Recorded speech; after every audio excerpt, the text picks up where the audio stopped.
Hey everyone, Jody from Bear Dog Off-Road Adventures here. Today, Molly and I are going to show you guys the new Ford Performance SEBO brace, same as found in the brand new Ford Bronco Raptor. Stay tuned. Alright, so our guard dog aside, this all is the stuff we got today for our brace. I think it's called the SEBO brace. I may be mispronouncing it right. Comes with the big large brace itself. A little blue card there has some useful information on it. This other bracket that bolts it to the actual body, and of course your hardware down in a little packet, as well as a new trim piece, which I thought was kind of odd. I guess the factory one doesn't work. You'll say I took out this thing came with the light, the factory replacement light. Wasn't that hole right there?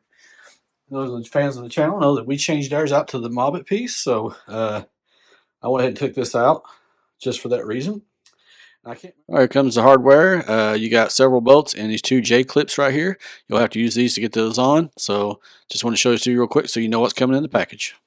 Before we get out in the cold air, well, first thing we're going to do here is we're going to take this T40 Torx bit, these two 8x49s, M8x49s. These are the long bolts that come in the pack.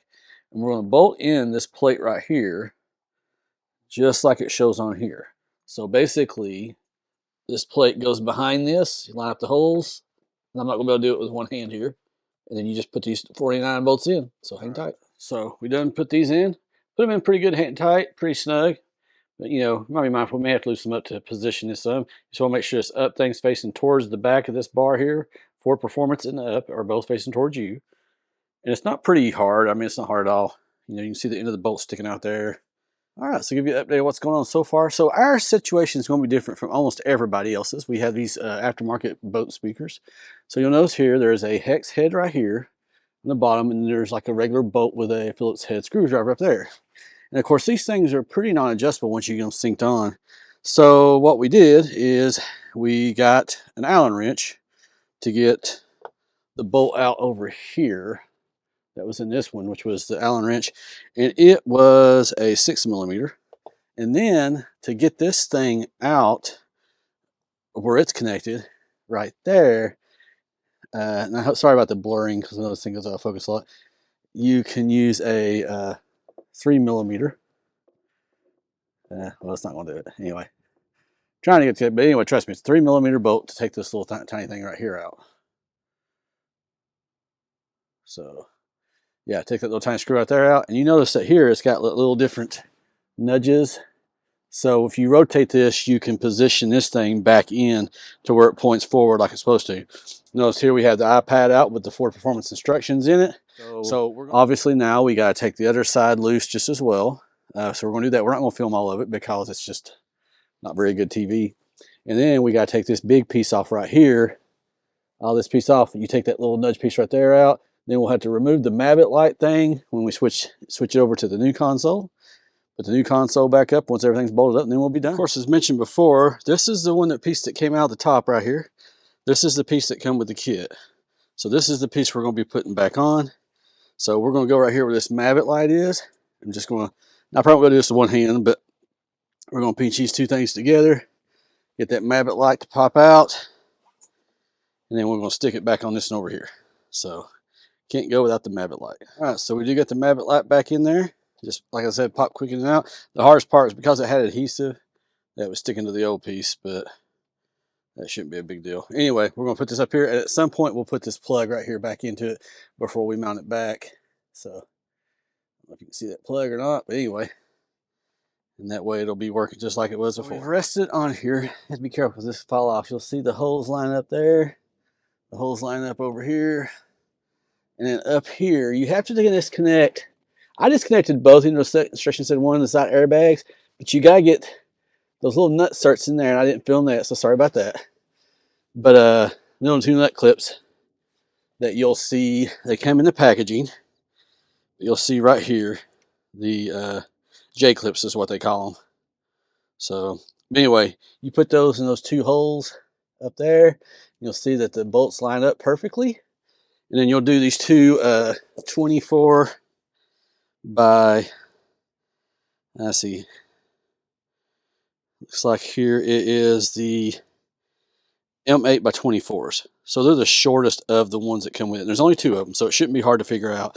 The other ones, which are over here, they'll go over here on these because there's 6 of those. So we're just going to screw those in, put everything back up, and then we'll have to deal with the speaker situation, and then we'll be done. All right, something I forgot to mention before.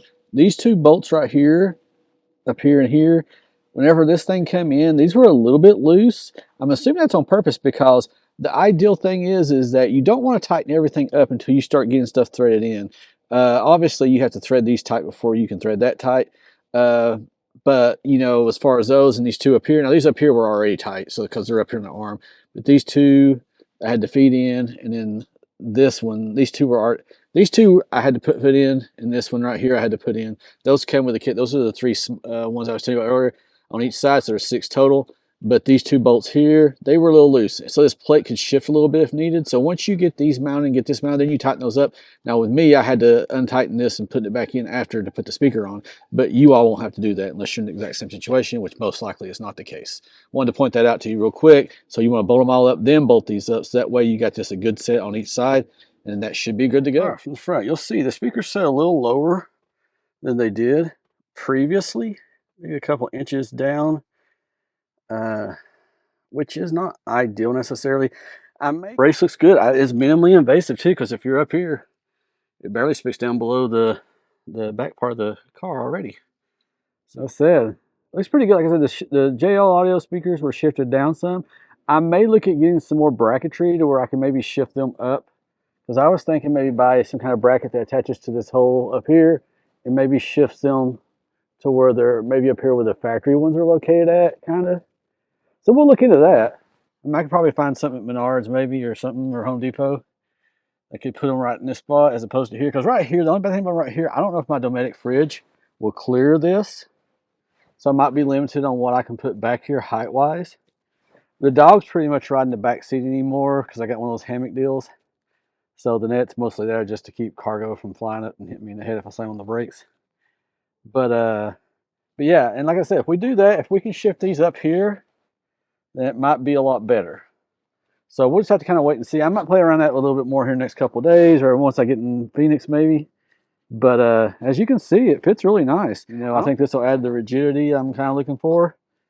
And then plus with the brace up there that we already put in, you know, we got pretty much stabilized. The only thing else we could possibly add is the brace down here at the bottom where the exhaust is, but I don't even know if they sell that. So we might look into that later.